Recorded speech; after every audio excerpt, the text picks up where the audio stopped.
नारायण स्वतः उभे रहे, या नारद जी खूप दिवसांनी गेलं केलं, बहुत दिनों के बाद आया, बहुत दिनों ते कीनी दाया, बहुत दिनों के बाद दया की। नारद जी ने मनी मन सोचा, चलो देखो कामदेव को मैं जीत गया, कितना बड़ा बन गया। आजकल पहले भगवान दया करते थे, आजकल मैं दया करने लग गया।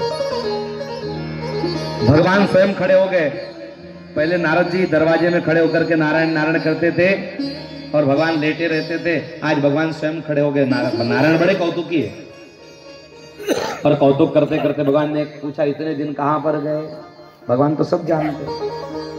तो कहा कुछ नहीं, ऐसे ध्यान में लग गया था, कामदेव को मैंने जीत लिया, ऐसा हो गया वैसा हो गया। सब लोगों ने बड़ी स्तुति की।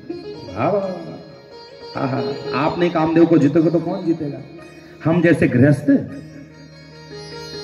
अरे हम तो संसारी लोग हैं महाराज। नारद जी को लगा वाह, भगवान भी संसारी है। जब अभिमान मनुष्य के मन में आ जाए तो भगवान भी ऐरा गहरा लगने लग जाता है मनुष्य को। ये अभिमान बड़ा भयंकर है।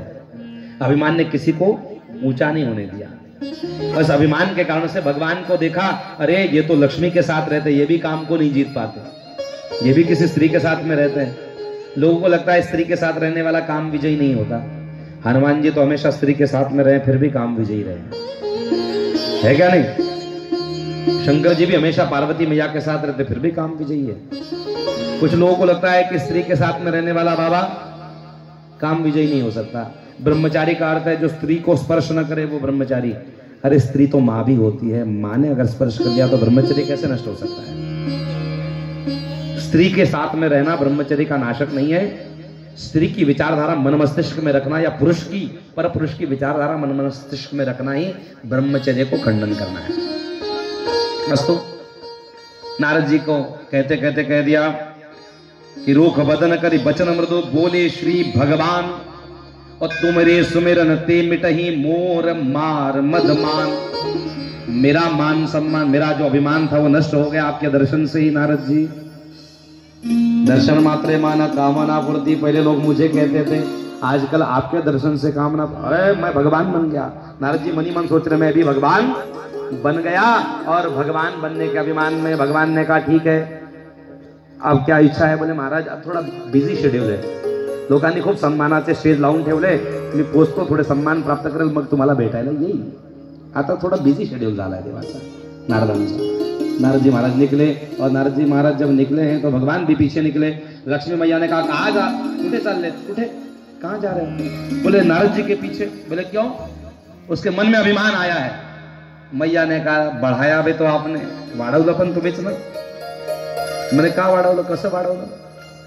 तो आला तेव्हा त्याला खाली बसू द्यायला पाहिजे होतं, तुम्ही बरोबर बसवलं, सामने सामने बराबरी में बैठा है। दूसरा, हमेशा वो आपकी स्तुति करता था, आज आप उसकी स्तुति कर रहे थे। बोले इसका अभिमान को चूर करने के लिए, अरे चूर करने के लिए काट दिया जाता है, नष्ट कर दिया जाता है। भगवान ने कहा मेरी लीला ही ऐसी है, मेरी आदत ही ऐसी है। पहले ब्रह्मा जी ने मना किया तब ये नहीं माने, ब्रह्मा जी ने टैबलेट दी कि ये थोड़ा फुंसी जो अभिमान का आया है वो टैबलेट खा करके नष्ट हो जाएगा।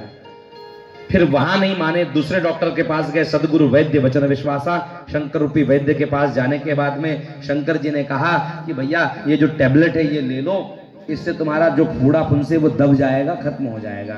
नहीं माना, दोनों दवाइयां नहीं ली, और जब मेरे पास में आया है तो फुंसी इतनी बड़ी हो चुकी है कि वो अब टैबलेट देने से होने वाली नहीं है, उसको नष्ट ही करना पड़ेगा, उसका ऑपरेशन ही करना पड़ेगा।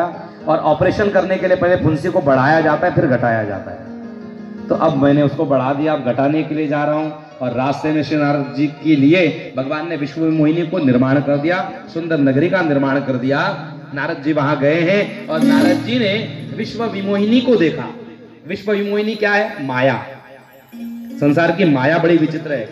कबीरदास जी कहते हैं माया बड़ी डाकिनी, काट कलेजा खाए, और कबीर बेचारा क्या करे, किस किस को दवा लगाए। अहंकार के वशीभूत नारद जी का गर्भ खर्व करने के लिए भगवान ने विश्व विमोहिनी को भेजा, माया को भेजा, और माया के चक्कर में नारद जी पड़े। काम ने प्रवेश कर लिया। काम ने पहले बड़ी जगह बना ली ना, कामदेव ने अहंकार को भेजा, अभिमान को भेजा, दंभ को भेजा, ईर्ष्या को भेजा, और अब आखिरी में कामदेव ने प्रवेश कर लिया। और जैसे आंख में प्रविष्ट हुआ तो भाग्य रेखा पढ़ने के लिए कहा शीलनिधि राजा ने। भाग्य रेखा नहीं पढ़ रहे, नारद जी कह रहे मैं फेस रीडिंग करता हूं आजकल। चेहरा वाचा लग, दिल को देखो चेहरा न देखो, चेहरे ने लाखों को लूटा, दिल सच्चा और चेहरा झूठा। नारद जी तो चेहरा पढ़ने लगे और चेहरे में क्या पढ़ा? जो इस संसार का विजयी पुरुष है, जगदीश है, वही इनके पति होंगे। लेकिन पढ़ते समय में नारद जी उल्टा पढ़ रहे हैं, उल्टा वाचता है। जी हिच्याशी लग्न करतील तो जगदीश बनेल। देखो जब